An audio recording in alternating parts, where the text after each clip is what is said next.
Uma honra receber o senhor. Orei muito para que Deus conseguisse pelo menos um diazinho na sua agenda para o senhor estar aqui conosco. É uma honra receber o senhor. O senhor fique à vontade, a casa é sua. O pastor Marcelo passa aqui, vai estar orando e nós já vamos ouvir a palavra nessa noite. Paz do Senhor, meus irmãos.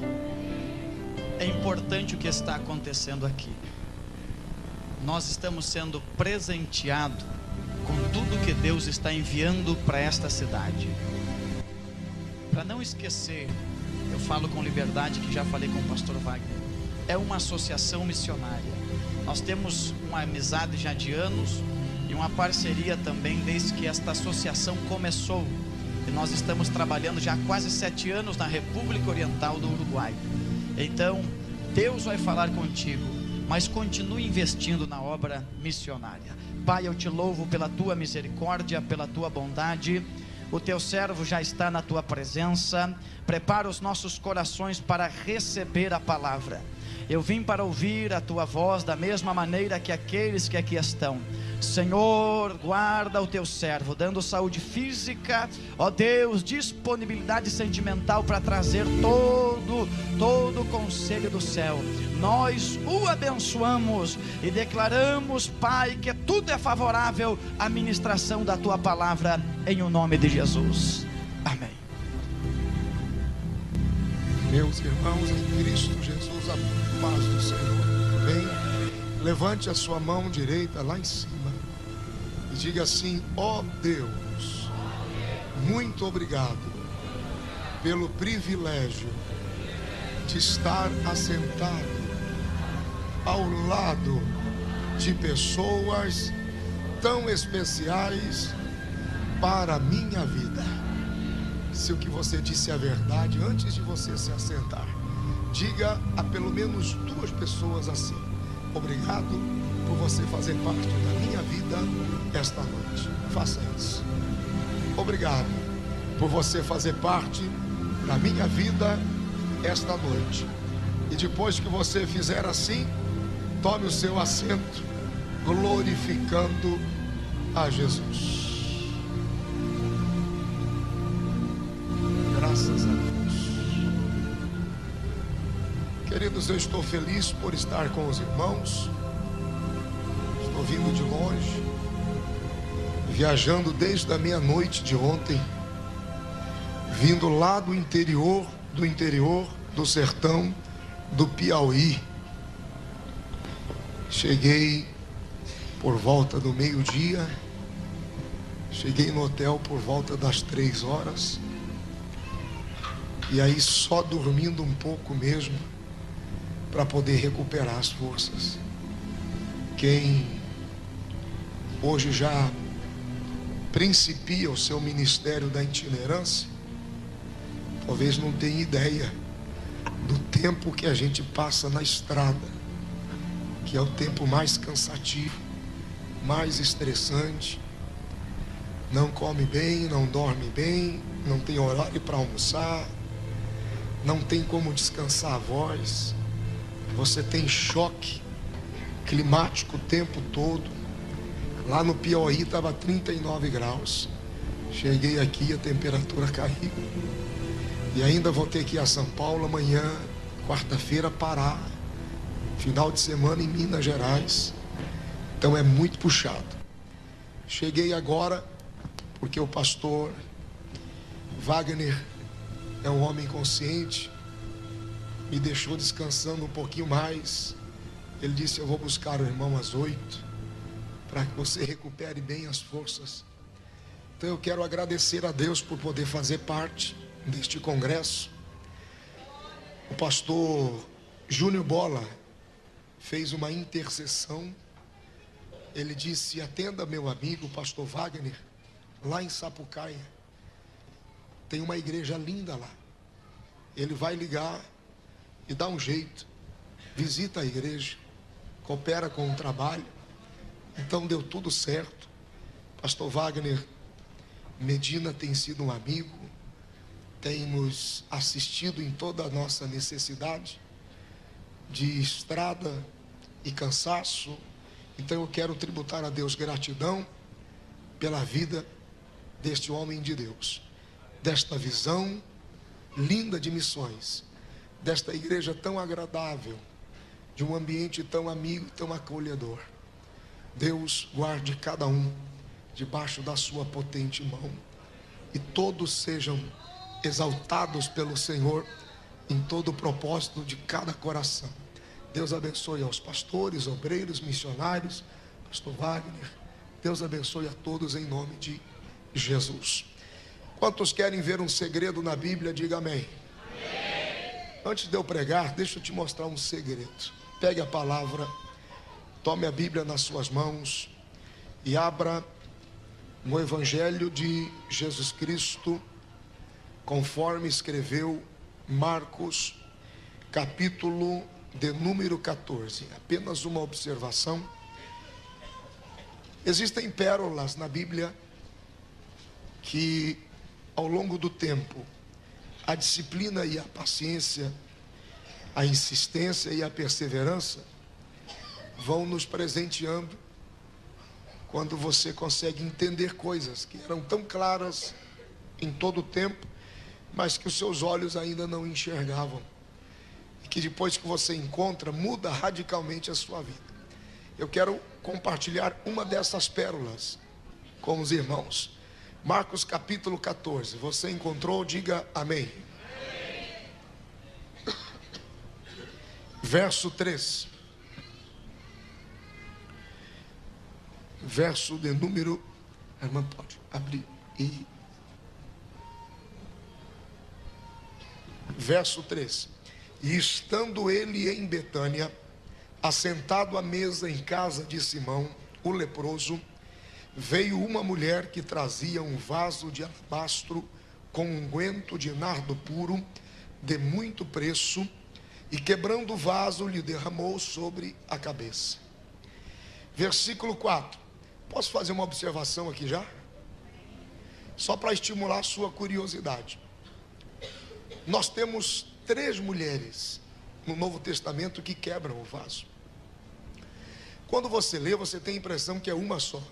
E não é uma, são 3. São 3 mulheres. Agora, 2 são referenciadas pela atitude com que se quebra o vaso. Uma quebra e derrama sobre a cabeça e não chora. A outra quebra, derrama sobre os pés e chora. Ok? Então, quebrar vaso é bom, mas colocar lágrimas junto é melhor. Quem tem um bom entendimento, pega que não dá para falar agora, só para estimular a sua curiosidade. Tem gente que é muito bom para quebrar o vaso, mas é ruim para chorar. Vamos lá. E alguns houve que em si mesmos se indignaram e disseram: para que se fez este desperdício de unguento? Porque podia vender-se por mais de 300 dinheiros e dá-lo aos pobres. E bramavam contra ela. Jesus, porém, disse: deixai-a, porque a molestais? Ela fez-me boa obra. Agora, olha o verso 10 e 11. E Judas Iscariotes, um dos 12, foi ter com os principais dos sacerdotes para lhe o entregar. E eles, ouvindo-o, folgaram e prometeram dar-lhe dinheiro, e buscava como entregaria em ocasião oportuna. Não tem a Bíblia aberta um pouquinho? Preste atenção. Jesus está em Betânia. Como sempre em Betânia, ele era recebido, hospedado, amado, alimentado, cuidado, protegido, reconhecido. E era um dos jantares de Jesus em Betânia. Ele tinha essa recepção, esse acolhimento. E o jantar muda quando aqui Marcos nos dá a versão desta mulher que entra com o seu vaso precioso de alabastro e com o seu unguento também de alto preço dentro do vaso. Ela quebra o vaso e lhe derrama sobre a cabeça. Quando o vaso é quebrado e o unguento derramado, todo cheiro fica no ambiente por completo. O cheiro do vaso, do nardo, fica impregnado no ambiente todo de uma vez. Quando você compra um perfume, você usa esporadicamente, porque a cada dia você mantém o cheirinho aí em você, não é? Se você abrir o perfume todo de uma vez, o cheiro vai acabar todo de uma vez. Quando o vaso foi quebrado e o unguento derramado e o cheiro tomou o lugar, a Bíblia diz que entre os discípulos foi identificado o exercício da mulher, e quero destacar Judas especialmente, porque na versão de João, do capítulo 12 do Evangelho, é Judas quem se antecipa na identificação do produto. Quando o cheiro subiu, Judas, rapaz, peraí, isso é nardo puro, hein? E aí, derramou tudo de uma vez? Olha, esse é do bom, esse é de primeira. Por baixo, uns 300 dinheiro, dá para pagar. Que desperdício. A gente podia ter pego esse perfume, vendido e ajudado os pobres. Na versão de João, no capítulo 11, diz: não porque ele tinha cuidado dos pobres, mas porque ele era um ladrão e tirava daquilo que era depositado na bolsa. Jesus repreende dizendo: a ação dessa mulher é uma boa ação para comigo. Até aqui tudo bem, amém? Agora vai a revelação. Quando o jantar termina, de madrugada, às escondidas, parênteses, porque é quase sempre assim, fecha parênteses, Judas se esconde junto dos principais dos sacerdotes que com ele se reuniram à calada da noite para negociar a entrega de Jesus, logo depois do jantar. E eles então, no versículo 10, houve a proposta dos principais dos sacerdotes: olha, queremos Jesus, precisamos tomá-lo, eu quero saber se você tem como nos entregar, o que a gente pode fazer para esse negócio ser fechado agora. E aí Judas disse: não tem problema, você me arruma 30 moedas e eu entrego o meu mestre para vocês. E a Bíblia diz no versículo 11 que quando eles ouviram a proposta de Judas, eles folgaram. Folgar significa rir com escárnio, ser tomado de uma disposição de rir ao ponto de não se aguentar, ter vontade de rasgar as próprias roupas, bater em si mesmo. No Antigo Testamento, a expressão folgar, quando do bezerro de ouro, o povo rasgou as roupas e dançou pelado diante do bezerro. Então é um escárnio. Aqueles principais da sinagoga, quando foram conversar com Judas, eles levaram o gasofilácio da oferta de prata junto com eles. Está na Bíblia isso, pastor? Em Mateus capítulo 27, quando Judas, a partir do versículo 5, se arrepende e ele joga as moedas de volta, os principais dizem: não podemos tornar a metê-las no local da oferta, porque agora já tem peso de sangue inocente. Por quê? Porque foi do gasofilácio das ofertas que as moedas foram tiradas. Preste atenção. A mesma oferta que você traz dá vida, a mesma oferta que você traz pode matar. Evangelho de Jesus Cristo conforme escreveu Mateus, capítulo de número 21. Mateus, capítulo de número 21.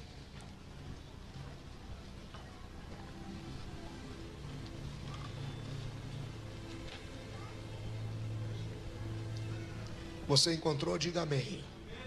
Levante o rosto aqui, por favor.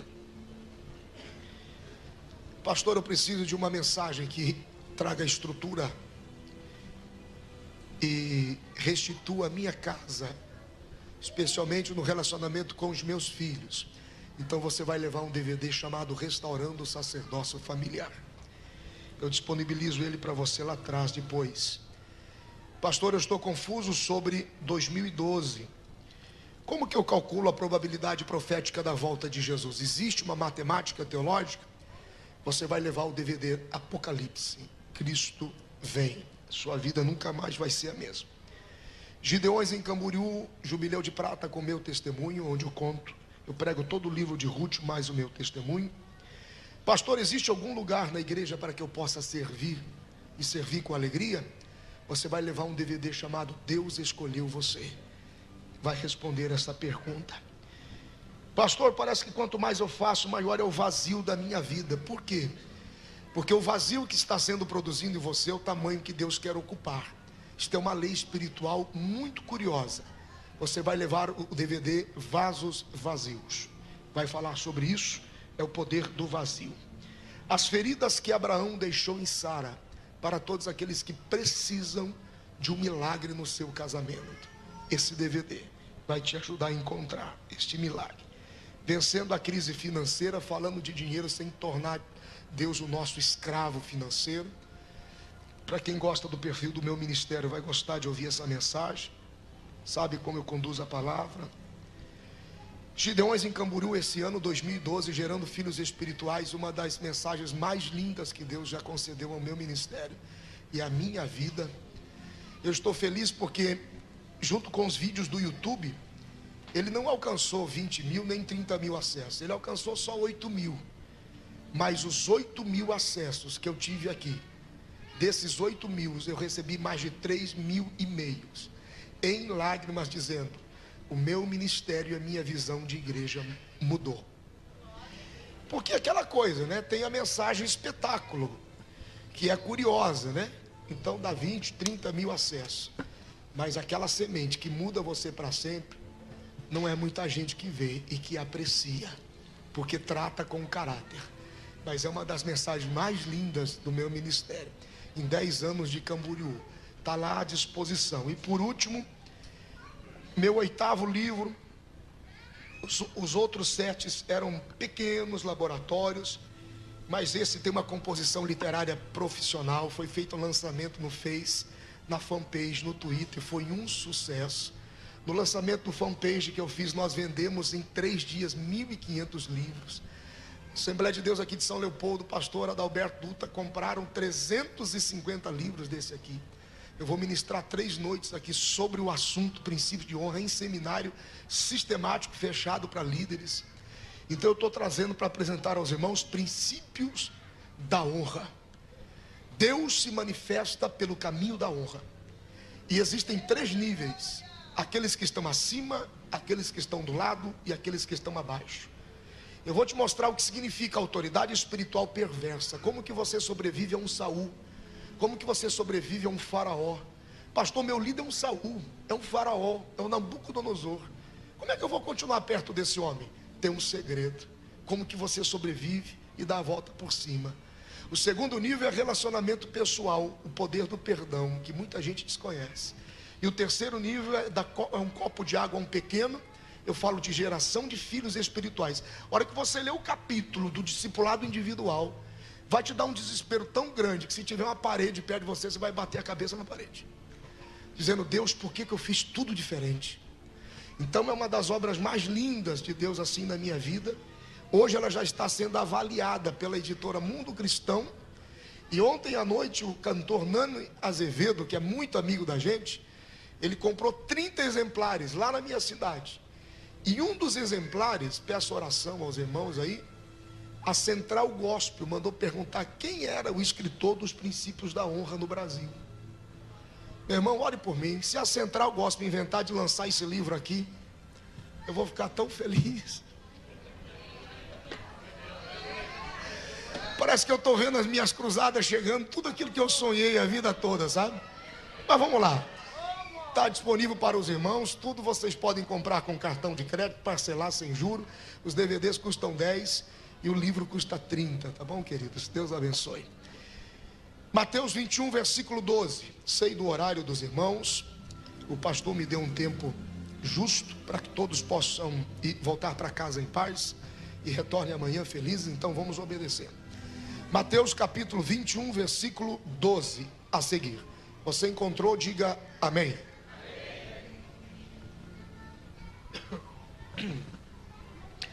E entrou Jesus no templo de Deus e expulsou todos os que vendiam e compravam no templo, e derribou as mesas dos cambistas e as cadeiras dos que vendiam pombas. E disse-lhes: está escrito, a minha casa será chamada casa de oração, mas vós tendes convertido em covil de ladrões. E foram ter com ele no templo cegos, coxos, e ele os curou. Vendo então os principais dos sacerdotes e os escribas as maravilhas que fazia, e os meninos clamando no templo, dizendo: Hosana ao filho de Davi, indignaram-se e disseram-lhe: ouves o que estes dizem? E Jesus lhe disse: sim, nunca lestes? Pela boca dos meninos e das criancinhas de peito tiraste o perfeito louvor?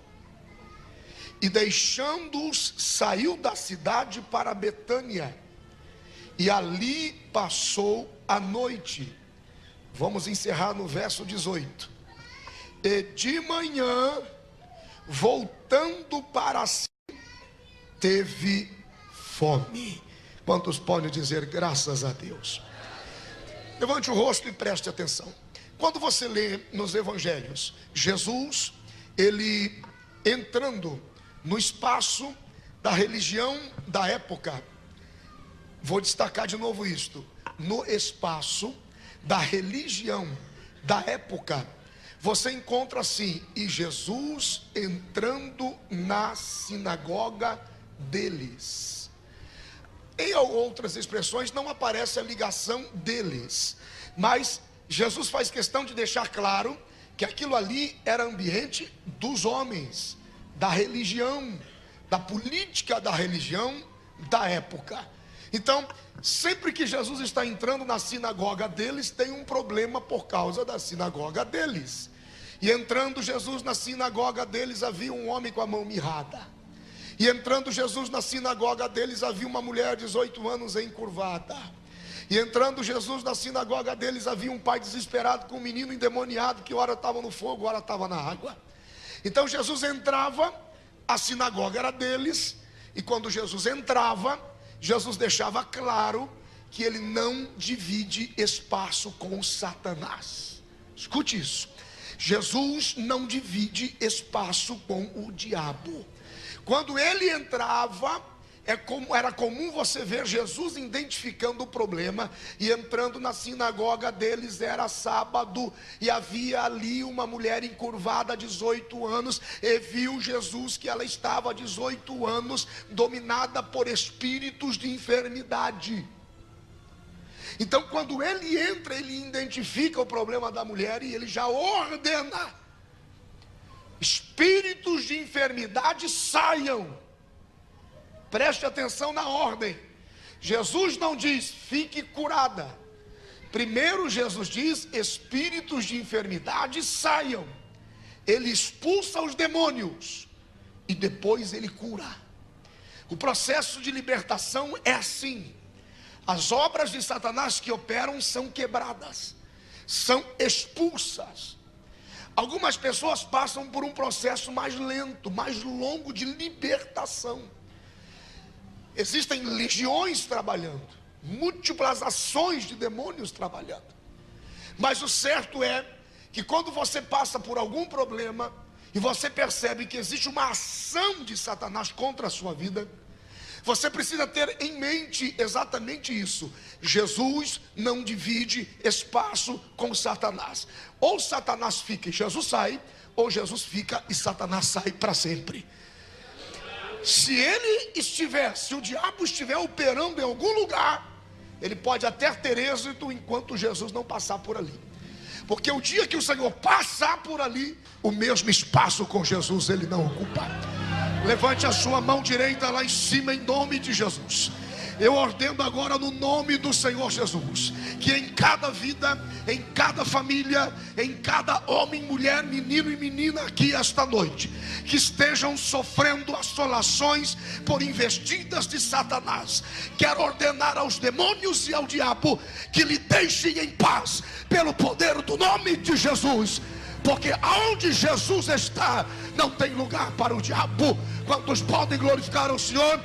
Seja livre de todo mal agora, pelo poder do nome de Jesus. Você não pode aceitar diferente. Você não pode aceitar diferente. Tudo bem, apenas uma observação para entender aonde eu vou agora. Diferente das entradas nas sinagogas deles, aqui no capítulo 21 de Mateus, versículo 12, nós temos agora Jesus entrando no templo de Deus. Diga, Jesus entrando no templo de Deus. Ok, qual foi a revelação que o Espírito Santo me concedeu? Paulo, quando nos fala sobre isso, ele diz que nós somos o templo do Espírito Santo. Ok? Eu posso deixar esta mensagem tanto na individualidade, porque individualidade é diferente de individualismo. Todas as vezes que a palavra ganha a extensão ismo, ela ganha conotação pejorativa, negativa, destrutiva, ambiciosa, prepotente. A individualidade é boa, que é o seu particular, o seu direito de ser, de estar, de pensar, de acreditar e de sentir. Agora, quando isto me constrange, ou me humilha, ou me ofende, ou me magoa, aí é um individualismo. É aqui que os casais se perdem. Individualidade é uma coisa, o meu direito de ser um indivíduo único. Agora, o individualismo é quando eu não compartilho, e aí eu não levo em conta de que enquanto eu for individualista, eu posso perder aqueles que estão perto de mim. Fecha parênteses, é mais para a escola. Vamos lá. Quando o Senhor Jesus, ele entra no templo de Deus, o Espírito Santo então me deu uma revelação. O que é que acontece quando Jesus entra dentro de nós? O que é que acontece quando Jesus passa a habitar dentro de nós? Eu posso aplicar a mensagem para a individualidade de cada um, como eu posso também aplicar a mensagem para a coletividade da igreja. O que é uma igreja? Aonde Jesus está. O que é uma igreja? Aonde Jesus está. O que existe nessa igreja missionária? Aonde Jesus está. É o texto que responde. Vamos lá? Versículo 12. E entrou Jesus no templo de Deus e expulsou todos os que vendiam e compravam no templo, e derrubou a mesa dos cambistas e as cadeiras dos que vendiam pombas. O que é que eu tenho aqui no versículo 12? Eu tenho 3 tronos manifestados aqui neste templo, e eles estavam sendo ocupados por vendedores. Segundo, eles estavam sendo ocupados, o segundo, por cambistas. E em terceiro, o terceiro trono estava sendo ocupado por manipuladores de pomba. Então eu tenho vendedores, eu tenho cambistas e eu tenho manipuladores de pomba. Vocês estão prontos para ouvir? Diga amém. Então lá vai. Qual é o sistema político brasileiro que a gente vive? Nós temos o sistema da democracia. Tudo se faz em torno da democracia. Eu posso falar porque é democracia, eu posso pensar porque é democracia, eu posso me candidatar porque é democracia, eu posso me posicionar porque tudo está em torno dessa tal democracia. Ok? O nosso conjunto magno, ou a nossa carta magna de leis, que nos dá sustentabilidade social como nação política e democrática, a Constituição Federal do Brasil, todo o seu conjunto de lei tem uma tônica que a resume, tem um como que é o nome? Um texto áureo que a define. Se você pegar a Constituição Federal do Brasil para poder justificar a democracia e você perguntar o que significa em miúdos a democracia, você vai ouvir isso: é o direito de ir e vir do indivíduo. todo indivíduo tem o seu direito de ir e vir, manifestar, expressar, pensar e se posicionar e assim por diante. É no seu comportamento religioso, social, político, como ele desejar. Então, é o direito de ir e vir.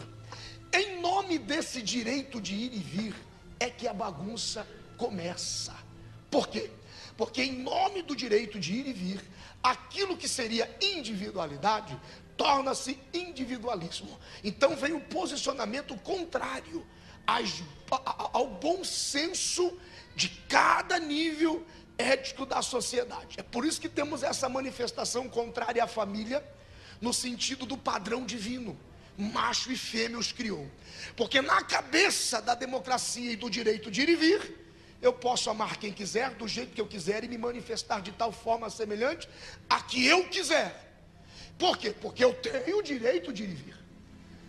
Existem os adendos daquilo que se considera como ao trâmite de entendimento e os parágrafos de justificação para cada coisa, mas nada disso. O negócio é bagunça mesmo. É aí que o negócio está querendo pegar dentro da igreja. Porque da porta de fora da igreja, nós temos uma nação que vive essa democracia, onde basicamente na cabeça das pessoas, eles falam o que querem, pensam o que querem, se manifestam da forma que quer, e ninguém respeita nada. Entra no ouvido, sai no outro, isso se chegar no outro, porque tem uns que entram no ouvido e saem pelo nariz. Não atravessa nem o cérebro para a capacidade de entendimento e bom senso da coisa. Estão tentando pegar a democracia brasileira e jogar para dentro da igreja, considerando que a igreja não é democrática, porque a igreja é um reino. A igreja é um reino. E aqui tem um rei. E em nome dessa democracia de direito de ir e vir, tem gente na igreja querendo abusar do seu direito de ir e vir. Pastor falou, não falou, ele faz se quiser, faz do jeito que quer, faz da hora que quer, faz da hora. E você, não pode falar o que o senhor quiser, pastor. Está definido em mim, eu faço do jeito que eu quero, da forma que eu quero. Eu não preciso obedecer ninguém, eu não preciso atender ninguém, não tem ninguém sobre mim, eu não reconheço autoridade espiritual, mentoria, eu não preciso de ninguém. Na verdade é o Pai, o Filho e o Espírito Santo e eu. Acabou. Muita gente tem bagunçado a igreja por isso. Estão tentando colocar ordem, valores, estão tentando estabelecer o seu entendimento conforme quer entender, quer praticar do jeito que achar que deve ser, quer levar a vida do jeito que achar que deve levar. E o Senhor Jesus, ele vai entrando no templo de Deus, e ele começa a ver gente sentado na mesa da venda, ele começa a ver gente sentado na mesa do câmbio, ele começa a ver gente sentado na mesa do controle da manipulação das pombas. Aí Jesus vai entrando e vai dizendo: quem está bagunçando isso aqui? O que estão aprontando aqui? A mesa da venda, a mesa do câmbio e a mesa da manipulação do espírito, que está representado nas pombas. Quando o Senhor vai entrando na minha vida, e quando o Senhor vai entrando na sua vida, quando o Senhor Jesus vai entrando na igreja, por que ele questiona a questão do templo? Porque naquela época a linhagem sacerdotal de profeta para a manifestação do Cordeiro passava por Isabel e passava por João Batista. Mas havia naquela época um sogro e um genro que manipulavam a igreja do templo naquela época, Anás e Caifás, e eles corrompiam o templo, porque cada sacrifício que fosse trazido tinha que ser trazido em duplo sacrifício, 2 pombas, 2 animais sempre. Então quando as pessoas chegavam para o altar, eles só traziam um animal, só traziam uma pomba, um cabrito, um boi. E aí eles disseram: não tem problema, a gente aceita o sacrifício assim, só que você entrega o animal do sacrifício aqui, corre lá na frente e compra outro para o outro sacrifício que vai ser lhe cobrado mais adiante. O mesmo animal que era recebido na porta de entrada ali da entrega, era corrido lá na frente e era vendido 2 vezes. Então havia uma corrupção, havia um preço que era dado. Não, aqui é o seguinte: você pode até ficar, mas o preço custa tanto, o valor é tanto. Não, você pode até fazer parte da gente aqui. Eu até te facilito um pouco mais. Mas é o seguinte, tem um preço aqui, tem um preço lá. Então havia uma negociata de promoção junto do altar. Havia uma articulação política da religião junto do altar. Havia uma convertência em pecado, sem vida mudada, sem vida transformada. Então cada um dava a sua moeda. Não, se você é meu amigo, você pode mais. Se você é meu chegado, você pode mais. Se você é meu parente, você pode mais. Se você está comigo, você pode mais. Tinha 2 pesos, tinha 2 medidas. E sabe o que eles faziam? Eles pegavam as pombas e prendiam em gaiolas. E pomba é símbolo do Espírito Santo. Tem muita gente em igrejas por aí que querem fazer isso. Eles querem fazer o preço deles, quer vender e comprar, quer dar o câmbio, e pega o Espírito Santo e prende numa gaiola dizendo: fica quieto, Espírito Santo, não fala nada, aqui é a gente que manda, aqui é a gente que comanda. Mas a Bíblia diz que quando Jesus ele entra no templo de Deus, ele expulsa com os cambistas, e ele diz: o trono da venda é o trono de meu Pai, que tem justiça. O trono do câmbio é o trono do amor e da misericórdia. E a gaiola do Espírito Santo eu quebro agora, para que o meu espírito tenha liberdade de controlar a minha casa.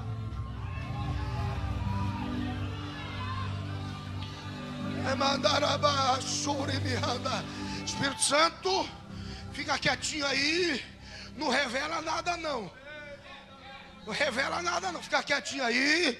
Deixa que eu resolvo, porque aqui o dízimo é gordo, o negócio é fácil. Eu vou permitindo, eu vou deixando, porque é meu amigo, porque é meu conhecido. E o Espírito Santo: eu quero falar, eu quero falar, eu quero revelar, eu quero mostrar, eu quero limpar a casa, eu quero santificar a casa.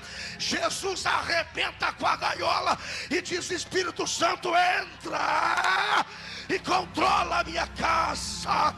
Quantos podem glorificar ao Senhor por esta palavra?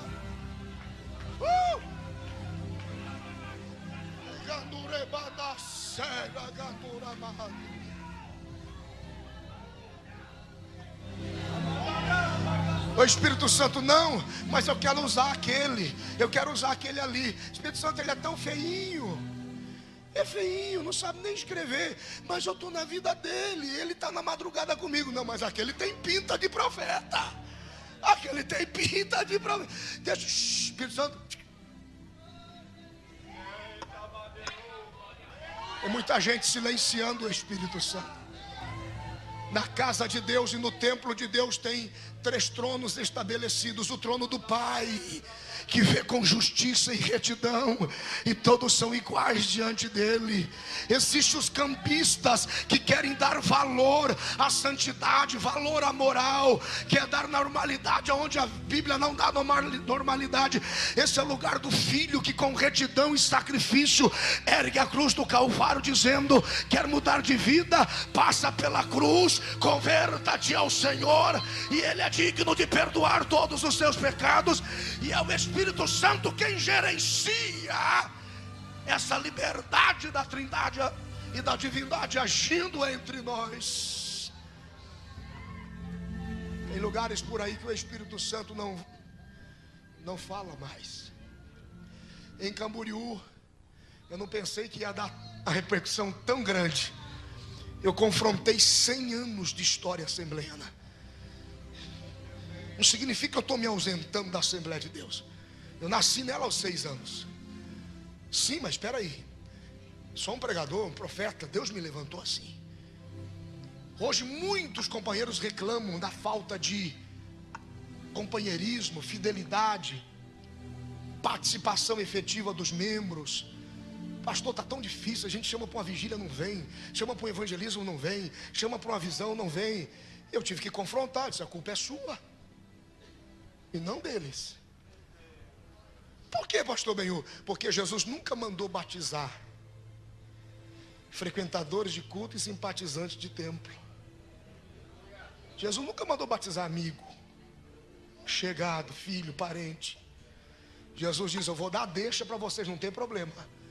Mateus 28:19: ide e faça discípulos. Depois que ele virar um discípulo, batiza.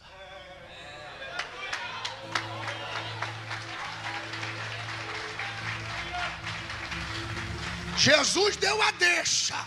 Não batiza sem ser discípulo, porque vai só dar um banho, joga na água. Fiquei com dó. Ele não entende muita coisa não, mas deu um mergulhinho lá. Daqui a pouco, você não consegue contar, não participa, não é dizimista fiel, não é ofertante fiel, questiona qualquer visão da igreja. E você diz, caramba, o que eu fiz para esse camarada? Fácil, você deu um banho nele sem ele entender o que é ser discípulo. Está explicado. O Senhor Jesus está dizendo, faz um discípulo primeiro. Ou seja, informa, instrui 2 vezes, 3 vezes, 10 vezes, 50 vezes, até que ele entenda a palavra, até que ele entenda a oração, até que ele entenda o jejum, até que ele entenda a santidade, até que ele entenda o serviço. Ensina, vai, gera um discípulo. A hora que ele disser assim, eu não aguento mais, eu quero ser como o Senhor, então batiza ele. Ele vai guardar todas as coisas que você ensinou para ele, mas tem que ser discípulo. Tem que ser um discípulo. A gente batiza amigo, gente boa, batiza por dó. Não, está frequentando o culto aí tem umas 3 semanas. Fiquei com dó dele, aí me lembrei de Felipe. Peraí, olha o argumento de Felipe, correndo atrás do etíope. Primeiro, o homem lia há muito tempo o livro do profeta Isaías e não entendia. Ele se aproxima e diz, entende o que você está lendo? Não, então eu te explico.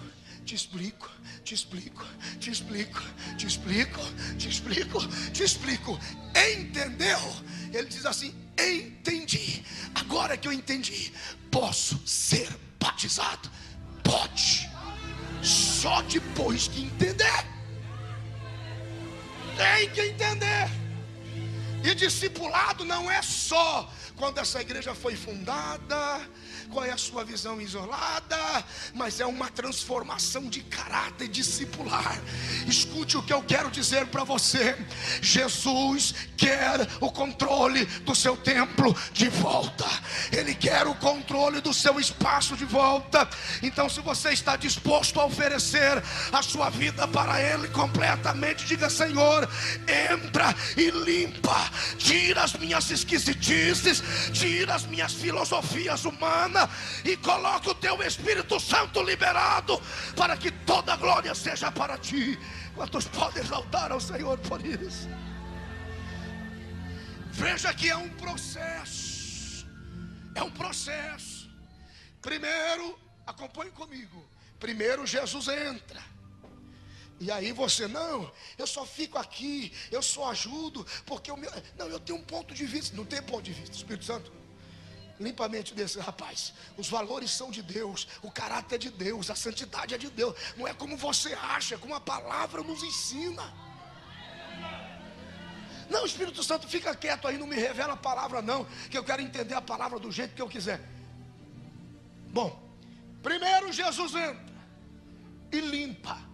Agora você vai entender por que algumas coisas você não entende e por que outras coisas você não experimenta. Olha o que a Bíblia diz no versículo 13. No versículo 12 ele entra e limpa. No versículo 13 ele avança no processo de trabalhar com o templo. Ele diz, agora que você está limpo, você vai entender a palavra. E Jesus diz, está escrito. Pronto. Primeira característica de um templo sujo: não entende a palavra. Não entende a palavra. Você prega 10.000 vezes, ele não entende a palavra. Então, como o templo está limpo, o versículo 13, Jesus diz, está escrito. Essa expressão significa, se o templo está limpo e o Espírito Santo é o gerente dele, terá entendimento para a palavra. Então eu vou liberar a palavra agora. Uma vez que você entende a palavra, o que é que a palavra te ensina? Primeiro, Jesus entra e limpa. Segundo, o Espírito Santo gerencia, a palavra entra. Terceiro, se a palavra entra, a minha casa será uma casa de oração. uma casa de oração. Irmão, não tem explicação. Crente que tem dificuldade para orar, ele não conhece a Bíblia, ele não conhece a palavra, ele não tem motivação para orar por não conhecer a palavra, porque é pela palavra que você ora. Qualquer linha de discipulado individual, prático, vai exigir do discipulando a capacidade devocional, leitura bíblica e oração. E você aprende a orar pelos salmos. Você pode não saber o que dizer, quando você dobra os joelhos, você vê. Tem camarada que se pede, vamos ouvir fulano orar. Né? É meu pai. É meu Deus. É meu né. É né meu. É né pai, né? É pai amado. É pai né. É pai né. Não tem palavra. Porque quando você tem palavra, Pai, segundo a tua palavra, nós oramos agora e levantamos os nossos olhos ao monte do socorro, porque o Senhor é o nosso pastor e nada nos faltará. Ainda que eu ande pelo vale da sombra da morte, não temerei mal algum, porque existe um rio cujas correntes alegram a cidade de Deus, o santuário das moradas do Altíssimo. Deus está no meio dela, não será abalada. Deus ajudará o romper da manhã. Os ímpios junto do rio, plantados sem a influência de transgressão e de transgredores, eles poderão ter a semente e poderão ver as folhas e poderão ver os frutos, porque segundo a tua palavra os céus estão abertos e o meu arrependimento vai abrir os teus ouvidos para me ouvir. Se você tem a palavra, você ora a palavra, ora a palavra, ora a palavra. Você pode não ter o que falar, mas se você conhece a palavra, a casa se torna de oração e não tem tempo para ladrão. Senhor Jesus está dizendo, agora que a casa está limpa e o Espírito Santo está liberado, então a palavra está escrito, vai agir. E quando a palavra tem lugar, a casa se torna uma casa de oração. Se a casa, é só você ler o contrário, é o contrário. Não tem vida de oração, a palavra não está ali. Se a palavra não está, só tem lugar para ladrão. Ladrão da fé, ladrão da alegria, ladrão da esperança, ladrão da espiritualidade, ladrão da comunhão, ladrão da adoração. Então leia o texto ao contrário. É assim que eu sempre ensino. Você lê um texto, não entendeu? Leia ele ao contrário. Não está orando, está cheio de ladrão. Tem ladrão porque não ora. Não ora, não tem palavra. Não tem palavra, o Espírito Santo não gerencia. Se ele não gerencia, então quer dizer que está sujo. Se está sujo, Jesus não entrou.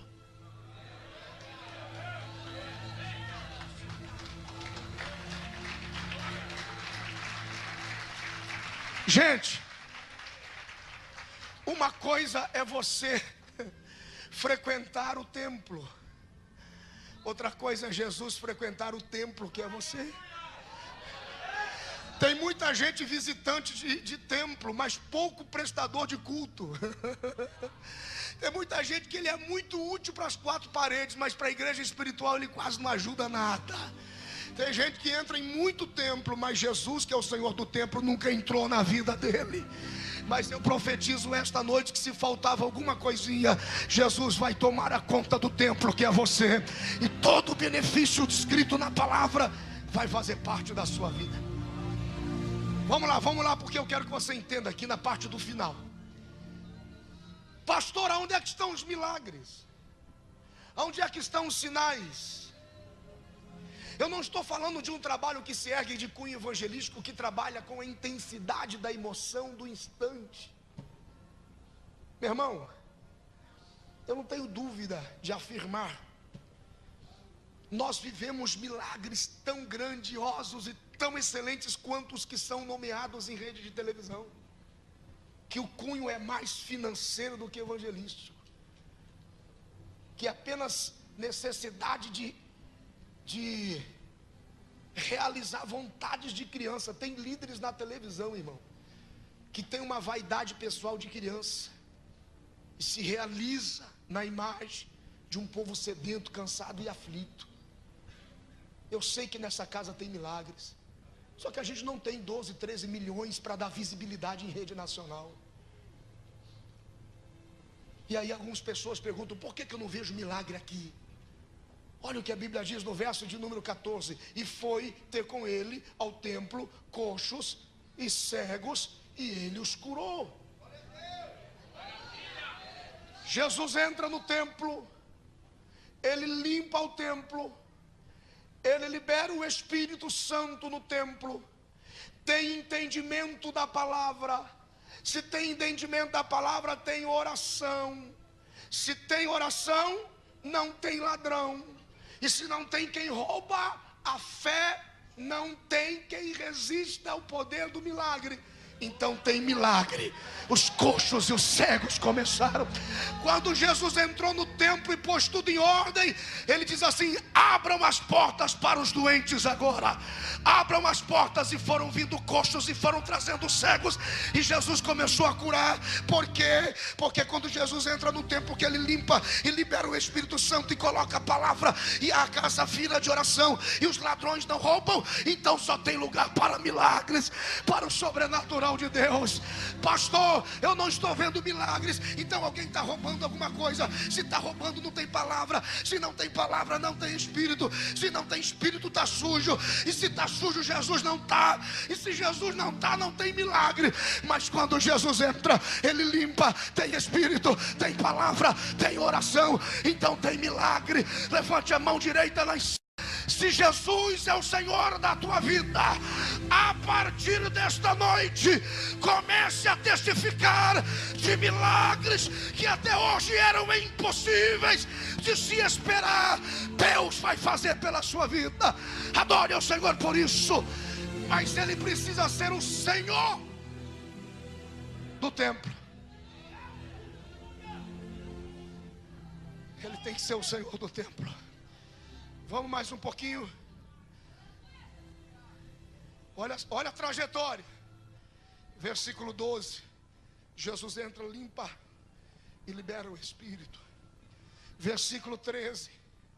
Aí ele pode dizer para você: está escrito. Ou seja, se está limpo e cheio do Espírito, então você pode aprender. Versículo 13 a seguir: se você pode aprender com a palavra, você será constrangido à oração. Porque a Bíblia, não há quem leia a Bíblia que não seja constrangido à oração. Aleluia. Se você está constrangido e inclinado à oração, não haverá ladrões que permaneçam em você. Então, o que mais lhe falta? Milagres. Então comece a recebê-los pelo Jesus que limpou, pelo Espírito que está, pela palavra que veio, pela oração que acontece. Receba milagres.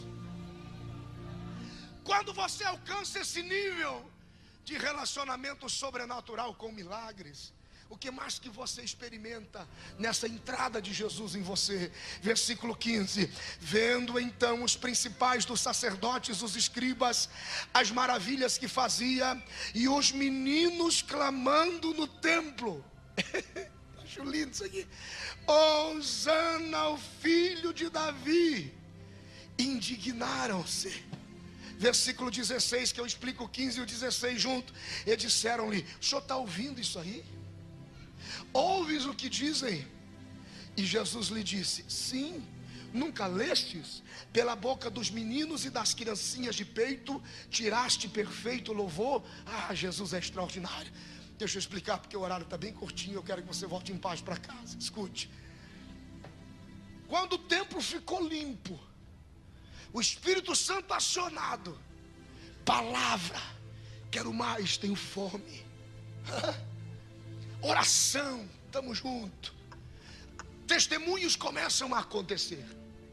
Isso vai provocar uma indignação à parte fria, porque a manifestação de escribas e fariseus, a indignação é o manifesto de uma igreja fria, calada, sem experiência. Você vai incomodar alguém que vai achar que você está orando demais, buscando demais, clamando demais. Mas aí as crianças, é que começam a clamar no templo. E se elas tivessem clamado qualquer outra coisa, estava bom. Mas o negócio é que elas clamaram algo que não era conversa de criança.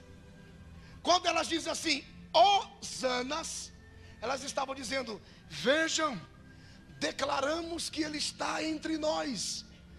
Reconheçam, é o filho de Davi, o Messias prometido, o Yeshua Hamashia. Isso não era conversa de criança, isso era conversa de escriba, doutor de templo, teólogo da sinagoga, estudante da história, acompanhando profecia, tentando comparar textos antigos, ajustando as transformações. Isso era muito sistemático. Quando Jesus entrou no templo, os escribas e os fariseus, o que está acontecendo aqui? Que movimento é esse? Que visão missionária é essa? Que sentimento é esse? Não é assim que a gente faz diferente, porque a tradição faz diferente. Daqui a pouco levanta um grupo de crianças e começa a dizer, o filho de Davi chegou, o filho de Davi chegou, o filho de Davi chegou, o filho de Davi. O que significa isso? Gritar hosanas ao filho de Davi era dizer, o futuro nos foi antecipado. Nós estamos vendo o amanhã de Deus, do presente da nossa natureza. Eu não entendi, pastor, eu vou lhe explicar. Quando Jesus entra, quando Ele limpa, libera o Espírito, coloca a palavra, então você ora, então não tem ladrão, então você está pronto para milagres. Ele começa a te dar uma visão de futuro, e Ele começa a acelerar. Oh meu Deus, tomara que todo mundo entenda isso. Ele começa a acelerar o projeto dele na sua vida. Ele começa a antecipar. Levante a mão para receber, porque eu recebo uma autoridade muito forte aqui agora. Assim diz o Senhor para esta igreja: aquilo que levaria 5 anos, Ele vai fazer em 1 ano. Aquilo que levaria 1 ano, Ele vai fazer em 6 meses. Aquilo que levaria 6 meses, Ele vai fazer em 30 dias. E aquilo que levaria 30 dias, Ele faz agora. Agora, agora, agora. Tenha uma visão do futuro. Deus vai acelerar o processo. Receba de Deus agora o acelerar dele. Receba a velocidade de Deus no teu ministério. Receba a velocidade de Deus na tua cura. Se Ele está no templo, tira a hipocrisia da religião e adora como uma criança.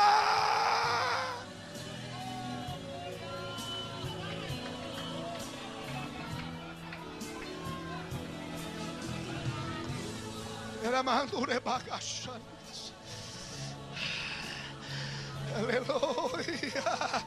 Começa a ter uma visão de futuro agora. É isso que o Espírito Santo de Deus está dizendo em meu coração. Diga à minha igreja: eu vou acelerar o sobrenatural na vida deles. Eu vou acelerar. Pastor, a bênção é para daqui 15 dias. Não é para agora. Deus está acelerando. Deus está... Fica de pé para receber esta palavra. Fica de pé para receber esta palavra em nome de Jesus. Ei, tem gente que não entende isso. O que ele está passando na cabeça? É o menino, é o moleque. Sou menino, sou moleque, mas o futuro de Deus me alcançou. Recebe esta palavra sobre a tua vida em nome de Jesus.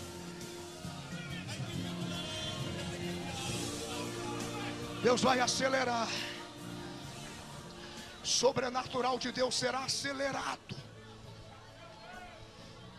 Pode permanecer de pé que estamos encerrando. Não se assuste. Vai aparecer uns escribas e uns fariseus. Você acha que você não está muito novo não para isso? Seu ministério é pequenininho demais, hein? Quem é que está com você? Aí eles vão para Jesus e dizem assim: ó, o que está acontecendo aí com esses meninos?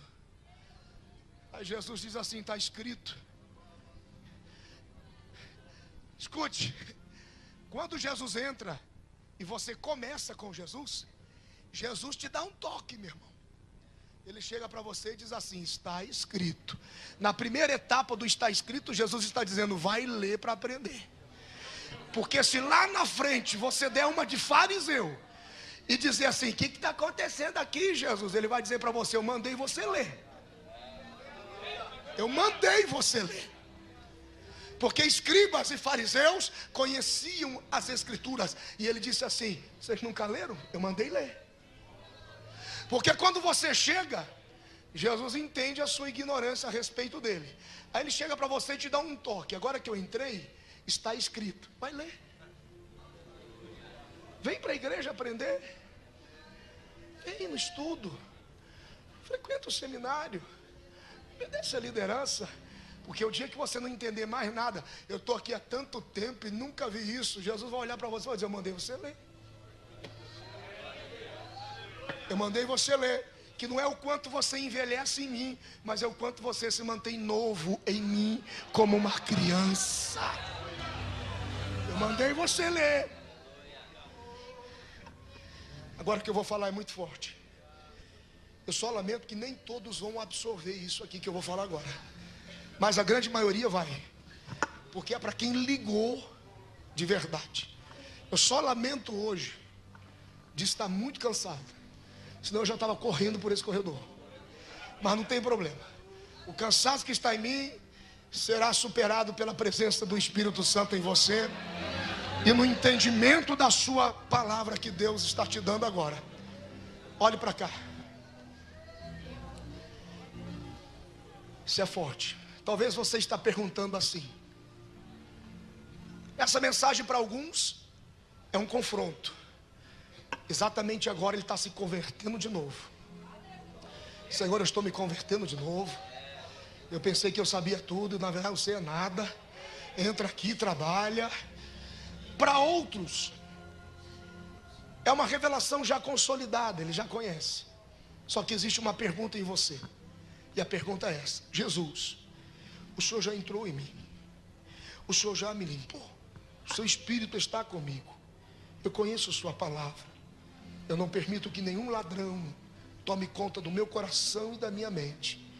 Tenho vivido milagres todos esses anos, e o Senhor me deu uma visão de futuro, e eu vejo que os tempos estão acelerados em mim. Mas aí o versículo 17 diz assim: e deixando-os, saiu da cidade para Betânia. Saiu da cidade para Betânia, e ali passou a noite. Põe a mão direita no coração, fecha os teus olhos. A pergunta que está em você, o Senhor me revela agora: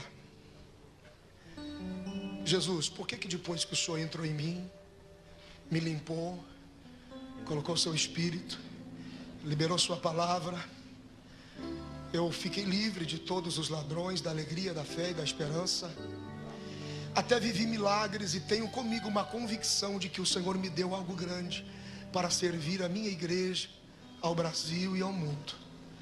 Agora, Jesus, por que depois que o Senhor fez tudo isso, eu tenho a sensação que o Senhor se ausentou de mim? E tendo feito tudo isto pelo templo, deixa-os e vai para Betânia. Por que, pastor, que eu tenho essa sensação que Deus se ausentou de mim? Que Jesus me deixou pronto, cheio de expectativas, e se ausentou de mim. Sabe por que ele se ausenta? Para ver se você continua de onde ele parou. Para ver se você continua de onde ele parou. Ele não te deixou crente? Continua crente, rapaz. Ele não te deixou santo? Continua santo. Ele não te deixou limpo? Continua limpo. Ele não te deixou cheio do Espírito? Continua cheio do Espírito. Ele não te deixou servindo a igreja? Continue servindo a igreja. Ele não te deixou adorando pelos milagres? Continue adorador. Pastor, parece que está tão longe o sonho de Deus para mim. Só parece. Ele foi ali em Betânia e já voltará pela manhã. E quando ele voltar, ele quer te encontrar do jeito que ele te deixou.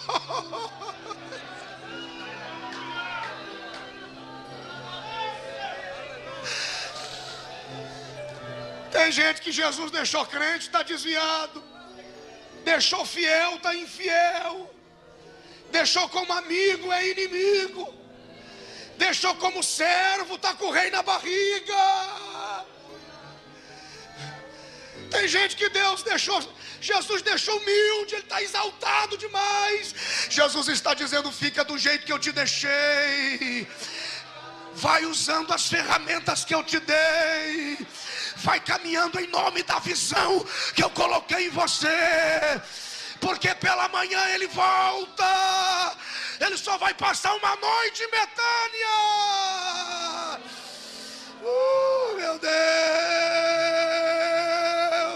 Amadura bagaceira, mandarama. Betânia era lugar de aconchego. Betânia era lugar de café, almoço e janta, cama e roupa lavada. Betânia era lugar de amigos. Quando ele volta pela manhã, no versículo 18 diz a Bíblia: e pela manhã teve fome. Quando voltou de Betânia, será que não deram café da manhã para Jesus? É porque quando Jesus voltar, meu irmão, ele virá com sede de justiça, com fome de justiça. Levante a mão direita lá em cima. A palavra de Deus sobre a sua vida está liberada. O Senhor está te dizendo: continua, continua, vai perseverando, vai nessa tua força, vai nesse espírito que ele te deu, vai nessa humildade, vai servindo, vai ajudando, vai perdoando, vai amando, vai pregando com humildade, vai pregando com amor, vai servindo a igreja, vai nessa tua força, vai orando, vai pelos montes, vai pelos vales, vai pelas vigílias, porque a justiça de Deus vai vir e ela vai te honrar. E todos aqueles que apontaram dedos para a tua vida verão que foi Deus que te levantou um dia. Exalte ao Senhor. Quantos podem aplaudir o nome de Jesus? Ei, Deus!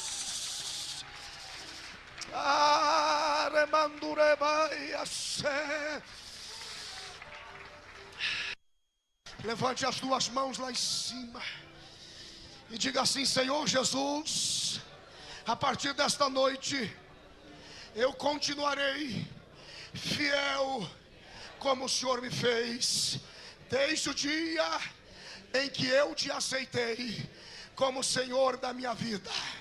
Diga: como prova que eu entendi a tua palavra, eu vou abraçar meu irmão agora, e a primeira oração que vai mudar o resto do meu ministério, eu vou fazer agora por alguém. Abrace ele e abençoe a vida de alguém aí agora. Diga: eu te abençoo em nome de Jesus, porque eu estou diferente esta noite. Jesus é o Senhor do templo, o Espírito Santo está em mim, eu tenho a palavra, ninguém rouba a minha fé, ninguém tira a minha alegria. Se você é batizado com o Espírito Santo, use as línguas estranhas para adorar ao Senhor. Se você ainda não tem, seja batizado com o Espírito Santo agora, em nome de Jesus. Ele é o Senhor do templo, ele sabe o que faz. Não tenha medo dos cambistas. Jesus vai arrancar essa raça de cambista, e o Espírito Santo vai assoprar teu nome.